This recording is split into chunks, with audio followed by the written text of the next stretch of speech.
Melstone sophomore Draya Wacker has spent nearly her entire life with a basketball in her hands. Growing up, Wacker was a star of Melstone's halftime shows, dazzling crowds with her ball handling ability. Now, she's one of the best ball handlers in the state, male or female, and it's not by accident. She would find stuff on the internet, and then she would either set up cones or chairs or whatever, and we didn't have like a paved road into our house, so we like literally had probably a 20-foot sidewalk, and that's where she would practice. So the shooting came kind of natural for her, but the ball handling she worked on all the time, and she wanted to be able to do crossovers and be able to dribble behind her back and between her legs, and it's effective in the game. It's not necessarily about showboating or anything like that, just being able to get herself open either to shoot or to be able to make that pass, so. My siblings, I played a lot with them. My older sister was always in the gym in high school, so I was always with her. I was always a manager, and anything they were doing I would try, and I was a big YouTuber. I would look up everything on YouTube and try all that, and then just got really fun from there. Wacker has a complete offensive arsenal. Hours of time in the gym and watching various basketball games allowed her to unlock her potential, as well as give her players to study.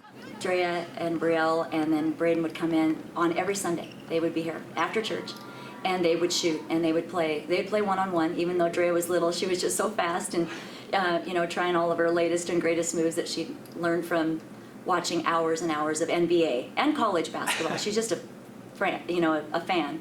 Steph Curry. But now my new guy's kind of Trey Young. I like that guy a lot. His ball handling, his shooting, he's flashy. I don't know, I like that kind of play. So.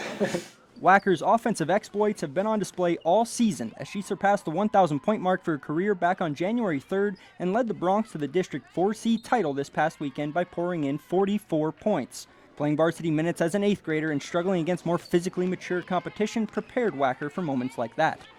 8th grade practice and playing with all junior high kids, and then coming to varsity, it was a little different. I mean, my mom was my coach in 8th grade, so she was pretty hard on me too. But I was like, whoa. And we played a tough team, and I've grown up a lot emotionally since then. Let's just say that. So yeah. Wacker and the Melstone girls are now on the verge of making their first state tournament since 1977. Boys basketball teams have been strong in Melstone for several years, and it appears the girls are starting to turn a corner of their own. As Draya's gotten better, the rest of our team has gotten better as individuals. And, I think they really are truly starting to believe in each other as a team, and not just Draya. We know Draya's great, but our team's pretty good too. In Melstone, Alec Boffinger, MTN Sports.